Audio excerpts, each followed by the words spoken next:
के भन्ने रे तातो पनि यो पुरै खानु भएन ल छिटो छिटो भन न छिटो भन mood mood mood mood action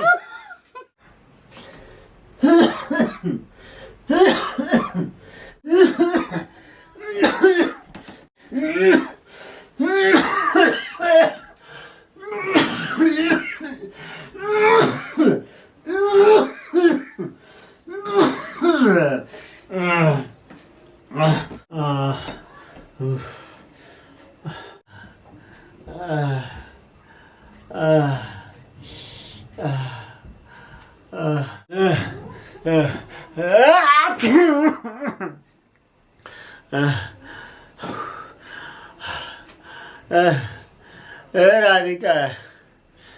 Radhika हजुर के भयो किन बोलाउनु भएको म यहीँ छु नि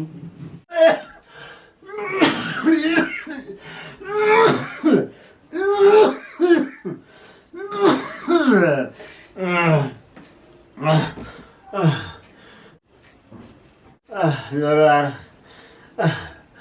खोकिलाएर मरेको कोरोना लाग्यो क्या हो कति आत्तिनु भएको कति डराउनु भएको तपाईँ यति हुँदैमा कोरोना हुन्छ तपाईँ धेरै नडराउनु न के भएको छ र सबै कोरोनाको लक्षण छ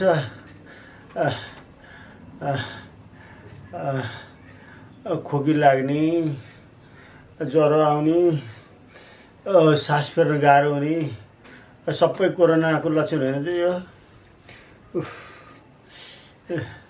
के कोरोनै भयो मलाई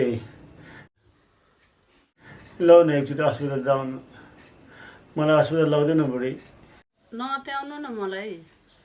अहिले यो अलिअलि रुगाखोकी लाग्दैमा सामान्य ज्वरो आउँदैमा कोरोना भइहाल्यो कि भन्ने लाग्छ सबैलाई यति हुँदैमा कोरोना हुँदैन क्या डराउनु पर्दैन मलाई केही भयो भनेदेखि त बर्बाद भइहाल्छ नि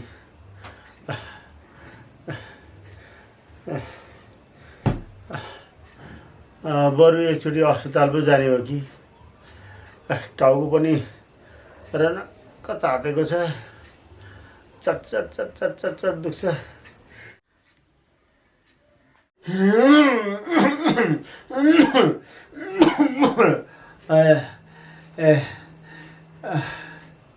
काले आइक्यो कस्तो होला तपाईँ जस्तो पढे लेखा बुद्धिजीवी जान्ने मान्छेले पनि यस्तो कुरामा आत्तिरहनुहुन्छ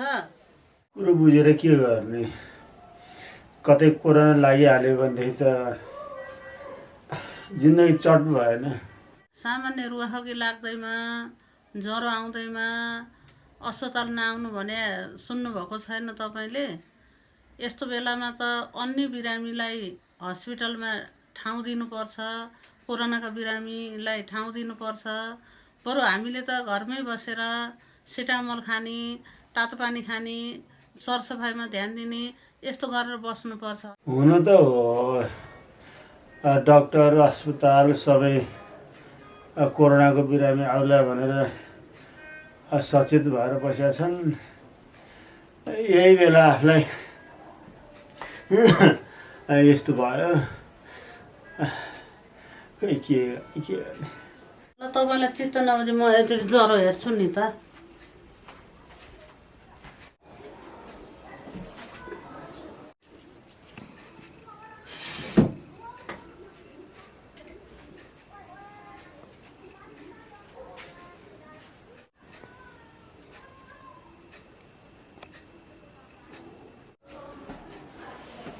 खै एकचोटि हेरौँ त गर्नु त गर्नु चेप्नु न यसरी नआत्तिनु न अलिअलि बिसन्चो त भइहाल्छ नि यसरी आत्तिरहनु हो भने हामीलाई डर लाग्दैन हामी आत्तिँदैनौँ त्यसो नगर्नु न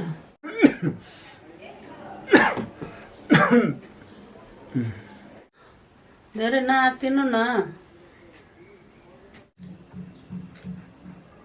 ए खै ज्वरो हेरौँ त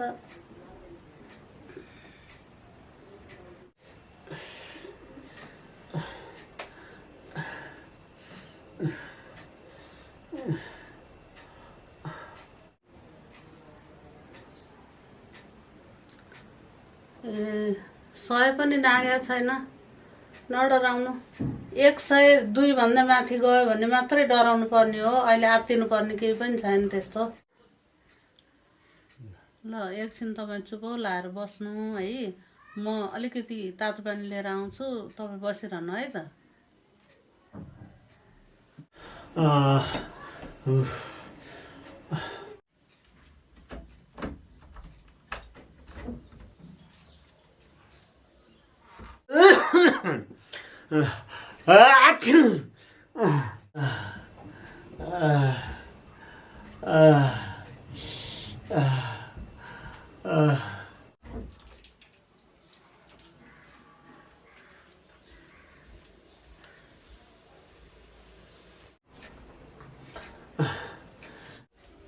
तपाईँ तातो पानी लिनु म सिटामोल लिन्छु यो सिटामोल खानु अनि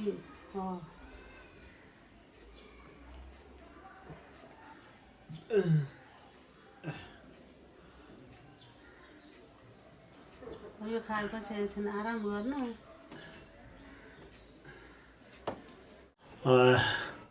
ल यो तातो पानी पुरा खानु त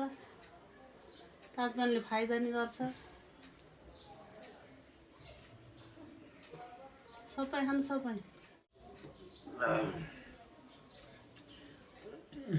ल यो तातो पानी खाएपछि एकछिन सुत्नु त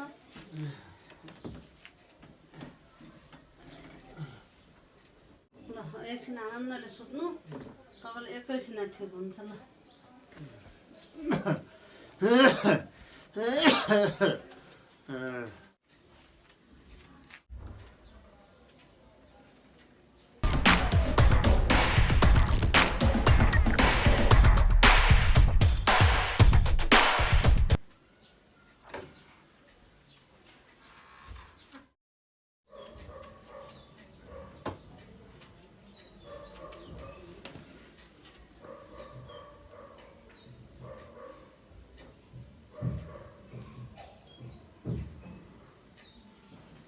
उठ्नु त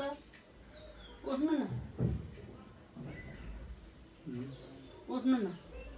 ज्वरो अहिले अलिक कम भयो जस्तो छ उठ्नु त मैले बेसार पानी ल्याइदिएछ खानु त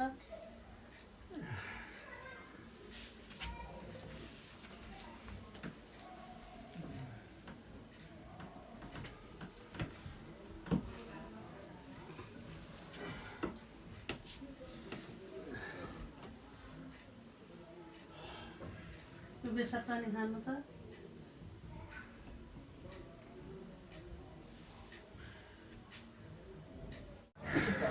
कोरोनाको रेट देखिसकेको छ पछिल्लो 24 घण्टामा 73 जनाको कोरोना भाइरसको अहिले तपाईँलाई कस्तो छ त मैले छाम्दा त ज्वरो छैन छाती दुखेको छ त अहिले त छैन खासै अहिले त मर्छु जस्तो भएको भने कस्तो गाह्रो भएको थियो त्यसै आत्तिनुहुन्छ नि मैले भने होइन तपाईँलाई ल यो बेसार पानी खानु त खानै मन छैन कहाँ त्यसो भनेर हुन्छ खानुपर्छ झन् यो कोरोनाको समयमा त यस्तो तातो कुरा झोलिलो कुरा खाइरहनु पर्छ अरे भन्छन् यदि सबै खानु अनि ठिक हुन्छ तपाईँ डराउनु भयो कि क्या हो यो कोरोनाको कुरो जताततै सुन्दा लकडाउनमा घरमा बस्दा मान्छेमा मानसिक रोग आयो भनेर धेरैलाई आइरहेछ भनेर भनेको हिजो टिभीमा सुनेको थिएँ तपाईँ पनि डराउनु भयो कि क्या हो होइन डराएको त होइन अब एक्कासी ज्वरो पनि आयो अनि टाउको पनि दुख्यो खोकी पनि लाग्यो अनि शङ्का गर्नु पर्यो नि त हो त्यही भनेको यो सामान्य रुवाखोकी लाग्दैमा ज्वरो आउँदैमा डराउनु पर्दैन भने होइन धेरै ज्वरो आयो 102 भन्दा बढी ज्वरो आयो भने छाती दुख्यो भने सास फेर्न गाह्रो भयो भने त्यो बेलामा मात्रै हामी डराउनु पर्ने हो हामी त घरबाट बाहिर कहीँ गएको छैन घरभित्रै बसिराखेका छौँ हामीलाई कसरी कोरोना हुन्छ धेरै शङ्का गर्नु हुँदैन भने यही हो क्या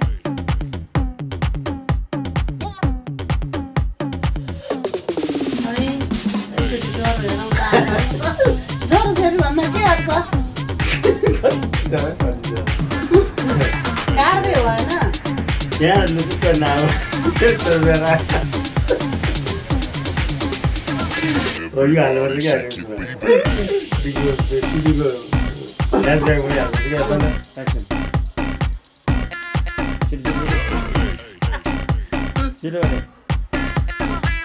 कस्तो होला मिलेर क्या